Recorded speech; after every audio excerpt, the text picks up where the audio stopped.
কাঁচা তালের কচি শ্বাস তো আমরা অনেকেই পছন্দ করি এবং অনেক মজা করে খাই, কিন্তু তাল যখন পেকে যায়, যেমন দেখেন পেকে গেছে এবং গাছ থেকে পড়েছে, পাকা তালের রস কিন্তু কুলিং এজেন্ট হিসেবে কাজ করে।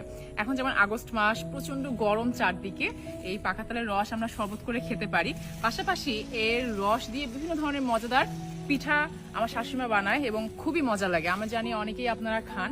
এই তালের রসে কিন্তু অনেক উপকারিতা রয়েছে। এই তালের রস আমাদের গ্যাস্ট্রিকের সমস্যা কমায়, যাদের গ্যাস্ট্রিকের সমস্যা রয়েছে তারা পাকা তালের রস খেতে পারেন। এছাড়াও প্রচুর পরিমাণে অ্যান্টিঅক্সিডেন্ট থাকায় বার্ধক্য দূর করতেও খুব ভালো কাজ করে, ত্বক ভালো রাখে, চুল ভালো রাখে। রয়েছে প্রচুর পরিমাণে ভিটামিন এ, ভিটামিন সি, যা রোগ প্রতিরোধ ক্ষমতা বাড়ায় এবং চোখের জন্যও ভালো। সো অনেক উপকারিতা রয়েছে। তাল নিয়ে আপনাদের সাথে এর আগেও আমি কথা বলেছিলাম। তালের আসলে পাতা বলেন, এই তালের কাণ্ড, কচি তাল, তালের শ্বাস, সবগুলোই কিন্তু অনেক উপকারী। সো এখন তাল পাকছে, পাকা তালের সময় অবশ্যই মিস করবেন না, ট্রাই করতে ভুলবেন না।